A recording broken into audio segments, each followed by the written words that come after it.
হ্যাঁ, আসসালামু আলাইকুম। This is Aminul Islam Salman. আপনারা দেখতেছেন টেকনোলজি প্লাস। তো সত্যি কথা বলতে আমি অনেক দিন ধরে ইউটিউবিং করি, বা যারা আমার ভিডিও দেখতেছেন, আপনারা যারা আমাকে চিনেন অনেক দিন ধরে, আমার চ্যানেলটার 3 বছর পরে বয়স হয়ে গেছে। তো আসলে আমরা সবাই চিন্তা করি যে আমরা ইউটিউবিং করব। আমাদের যখন অন্যরা ইউটিউবিং করে, এগুলো যখন আমরা দেখি, আমাদের সবার মনে একটা আগ্রহ জাগে যদি আজকে আমি ইউটিউবার হইতাম, বা আজকে যদি আমি ইউটিউবিং করতাম। তো আসলে আপনি যদি একটা সফল ইউটিউবিং হইতে চান, বা ভালো একটা ইউটিউবিং আপনি করতে চান, তাহলে আপনার কোন ধরনের কন্টেন্ট নিয়ে কাজ করতে হবে, বা আপনার থেকে কী নিয়ে চিন্তা ভাবনা করে আপনার কাজ করতে হবে, বা কোন ভুলগুলো করলে আপনি কোনোদিন ইউটিউবিং করবেন, ঠিক আছে, আপনি কষ্ট করবেন, কিন্তু আপনার কোনো কিছু হবে না। আমার দেখা মতো অনেক ভালো কন্টেন্ট ক্রিয়েটর আছে যারা অনেক ভালো ভালো কন্টেন্ট ক্রিয়েট করে, কিন্তু তাদের ভিডিওতে ভিউ আসে না। কিছু কিছু দেখা যায় কন্টেন্ট ক্রিয়েটর আছে, ওদের ভিডিওতে মানে শিখার মতো কোনো কিছু নেই, সব হিবিজিবি দিয়ে ভরে রাখে। তারপরও দেখা যায় ওদের প্রচুর পরিমাণে ভিউ আসে এবং প্রচুর পরিমাণে ওদের সাবস্ক্রাইব আসে। যাই হোক, ওরা আস্তে আস্তে দেখা যায় 1-1.5 লাখ ওরা কী করে ফেলে, পার করে ফেলে। অনেকে দেখা যায় ভালো ভালো কন্টেন্ট তৈরি করে, ভালো ভালো ভিডিও মেক করে, তারপরেও কিন্তু যেতে পারে না। তো আমি আসলে মূলত আমার এই চ্যানেলে আপনাদেরকে আমি দেখাবো যে ইউটিউবিং যদি আপনি সফল একজন ইউটিউবার হতে চান, বা ইউটিউবিং চ্যানেল ক্রিয়েট করে আপনার কোন কোন ভুলগুলো আপনি করবেন না, বা কীভাবে করলে আপনি সফল একজন ইউটিউবার হতে পারবেন। ইউটিউবিং আসলে আমরা যখন চিন্তা করি যে ইউটিউবিং করবো, আমরা প্রচুর পরিমাণ টাকা কামাবো, বা আমাদের চ্যানেলটা যখন মনিটাইজেশন অন হবে তখন সাথে সাথে আমরা অ্যাপ্লাই করে ফেলবো। আসলে বিষয়টা তেমন না। একটা চ্যানেল মনিটাইজেশন অ্যাপ্লাই করার জন্য হয়তো 1 বছর সময় লাগে, বা 5 থেকে 6 মাস সময় লাগে। আসল মজা তখনই আসে যখন আপনি চ্যানেলটার মনিটাইজেশন যখন আপনি অ্যাপ্লাই করবেন। অ্যাপ্লাই করার পর যখন আপনি দেখবেন যে আপনি প্রচুর পরিমাণে কষ্ট করতেছেন, প্রচুর পরিমাণে মেহনত করতেছেন, কিন্তু আপনার কোনো ইনকাম আসতেছে না। এবং দ্বিতীয় যে ভুলটা, সেটা হচ্ছে আমাদের সবচাইতে বেশি গুরুত্বপূর্ণ যে বিষয়টা, সেটা হচ্ছে গিয়া আমাদের অ্যাড্রেস ভেরিফাই, যেটাকে গুগলে অ্যাডসেন্স বলা হয়, যেটা অনেকে পায় অনেকে পায় না, অনেকের অনেক সময় লেগে যায়। তো সম্পূর্ণ যতগুলো কথা আমি বলছি সব কিছু কিন্তু আমার সাথে ঘটছে, কারণ আমি ফুল টাইম ইউটিউবার না।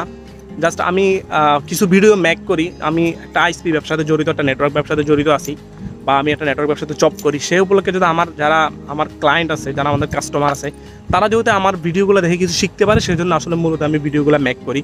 কিন্তু একটা পর্যায়ে দেখতেছি, মানে ভিডিওগুলো মেক করার পর যখন মানুষ এটা থেকে উপকৃত হয়, মানুষ কিছু শিখতে চায়, মানুষ যখন ভালো ভালো কমেন্ট করে, মানুষ যখন দোয়া করে, তখন আগ্রহটা আর জেগে যায় যে আমি আসলে ভালো করে ইউটিউবিং করব। কিন্তু মূলত যে সময়টা, সেটা হচ্ছে সময় দিতে পারতেছি না। তো আপনি যদি ইউটিউবিং করেন, বা ইউটিউবিং করার ক্ষেত্রে আপনার প্রথমত মূলত কথা হচ্ছে আপনি কোন বিষয় নিয়ে ভিডিও করবেন, সেটা আপনার থেকে চিন্তা ভাবনা করতে হবে। নাম্বার 1 হচ্ছে, ফার্স্ট হচ্ছে এটা, যে আপনি কি কন্টেন্ট তৈরি করবেন। একটা চ্যানেলে বিভিন্ন ধরনের কন্টেন্ট আপনি দিতে পারবেন না, কারণ ইউটিউবের হচ্ছে মূলত যে বিষয়, সেটা হচ্ছে ইউটিউবের যে কাজগুলো, সেগুলো বেশিরভাগ করে রোবটে। আপনি কোন ধরনের ভিডিও দেখেন, আপনি কোন ধরনের ভিডিও পছন্দ করেন, সেই ধরনের ভিডিওগুলো আপনি কি করবে, ইউটিউব আপনাকে সাজেস্ট করবে এবং আপনাকে রিকমেন্ডেড করবে যে আপনি এই ধরনের ভিডিওগুলো আপনি সবসময় দেখেন, এগুলো আপনার কাছে আসবে। যেমন ধরুন আপনি গান শুনতে ভালোবাসেন, আপনাকে সবসময় কি করবে, গানের ভিডিওগুলো আপনার সবসময় হোমে আপনাকে ইউটিউবে আপনাকে দিবে। তো এই ধরনের ভিডিও, আপনি যেই কন্টেন্ট নিয়ে ভিডিও করবেন, প্রথমে আপনি ইউটিউবার হইতে হলে প্রথমে আপনার মূল টার্গেট থাকবে আপনি কী নিয়ে ইউটিউবিং করবেন। আপনার প্রথম টার্গেট হচ্ছে এটাই, যে আপনি কোন বিষয় ইউটিউবিং করবেন। তো আমি ইউটিউবের বিষয়ে প্রত্যেকটা টিপস অ্যান্ড ট্রিক্স আমি আপনাদেরকে দিব। আপনি কীভাবে করলে সফল একজন ইউটিউবার হতে পারবেন, কীভাবে করলে কোন ভুলের কারণে আপনার অ্যাডসেন্সের কার্ড আপনি নাও পাইতে পারেন, কীভাবে করলে আপনি অ্যাডসেন্সের কার্ডটা আপনি সবার আগে পাইতে পারেন, এবং কীভাবে করলে আপনার ইউটিউবের ভিউ বেশি আসবে, সাবস্ক্রাইব বেশি আসবে, এবং আপনি ভালো ইনকাম করতে পারবেন, আপনি সফল একজন ইউটিউবার হতে পারেন। ইউটিউবার হওয়ার জন্যই আপনি যে স্টেপগুলো সবগুলো আমি দিব। হয়তো আপনি বলতে পারেন যে ভাই, এত কিছু জানার পর আপনি কেন হতে পারেন না? ওই একটাই কারণ ভাই, আমার কাছে সময় নেই। মূলত বিষয় হচ্ছে একটা, কারণ আমি ফুল টাইম ইউটিউবার না। জাস্ট মাঝে মধ্যে কেউ যখন সমস্যা বেড়ে যায়, জাস্ট ওগুলো সলভ করার জন্য আমি কি ভিডিওগুলো দিই। আমি ইউটিউব থেকে 40-50 হাজার টাকা কামাই, আমার থেকে 3-4 থেকে 5 বছর মেহনত করতে হবে। আল্লাহর রহমতে আপনাদের দোয়ায় এখনই আমি মাসে 30-35 হাজার টাকা কামাইতেছি। সেই বিষয়ে আমি ইউটিউবে ততটা সময় দিচ্ছি না। তো যারা ইউটিউবিং করতে চাইতেছেন, কারণ আমি অনেকগুলো চ্যানেলে আমি কাজ করছি, অনেকগুলো চ্যানেল আমার হাতে ঠিক করানো হয়েছে। যেমন দেখা যায় কারো অ্যাড্রেস ভেরিফিকেশন আসে নাই, একটা পর্যায়ে দেখা যায় ওর প্রচুর পরিমাণ ইনকাম, ডলার আসতেছে, 2 মাসে $100 হয়ে গেছে, তারপরে মাসে কি করে দিছে, এটা যখন ও অ্যাড্রেস ভেরিফিকেশন করে না, সেই জন্য ওরা অ্যাকাউন্টটা হোল্ড করে দিছে, কারো অ্যাকাউন্ট ডিসেবল করে দিছে। আবার অনেকে দেখা যায় মনিটাইজেশন অ্যাপ্লাই করছে, অ্যাপ্লাই করার পরও কিন্তু অ্যাপ্লাই ক্যান্সেল করে দিছে কোন কারণে। এই আসলে ভুলগুলো আমি আপনাদের ক্লিয়ার করে দিব। তো আমার চ্যানেলে সবাই যারা ভিডিও দেখতেছেন ইউটিউবিং বিষয়ে, আমি আলাদাটা প্লেলিস্ট ক্রিয়েট করবো। আপনার প্লেলিস্টে যে ভিডিওগুলো আছে সেগুলো দেখবেন। আর একটা বিষয়, আমার চ্যানেলে আমি অনেকগুলো ফেসবুক বা ইউটিউবে আমি অনেক ধরনের ভিডিও দেখছি। অনেকে দেখা যায় সিসি ক্যামেরার বিষয়ে কোর্স করে 2,500, 3,000, 5,000 টাকা। সিসি ক্যামেরার বিষয়ে আমি আপনাদেরকে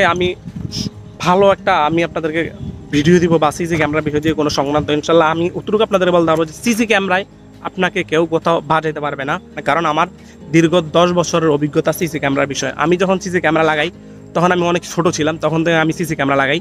তো আমরা যখন সিসি ক্যামেরা লাগাই তখন সিসি ক্যামেরা অ্যাভেলেবেল ছিল না। একটা ক্যামেরা লাগান আমার 1000 বা 500 টাকা 1200 টাকা আমরা নিছি।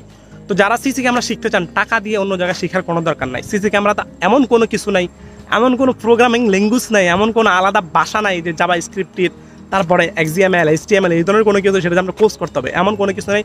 জাস্ট প্লাগ অ্যান্ড প্লাই কিছু ফাংশনাল কাজ আছে আর কিছু টেকনিক্যাল কাজ আছে যেটা এক একজনে এক একভাবে করে, এক একজনের কাজ এক এক ধরনের। তো ওই ধরনের ভিডিও আমি দিব, আপনারা আমার চ্যানেলটি সাবস্ক্রাইব করে দিবেন, সবাই সাথে থাকবেন, আপনারা ওই ধরনের সম্পূর্ণ ভিডিও পাবেন। তো যাই হোক, ভিডিও দেখতে থাকেন, চ্যানেলটি সাবস্ক্রাইব করে দিবেন, বন্ধু বান্ধবের কাছে শেয়ার করে দিবেন। সবাই ভালো থাকবেন, আসসালামু আলাইকুম।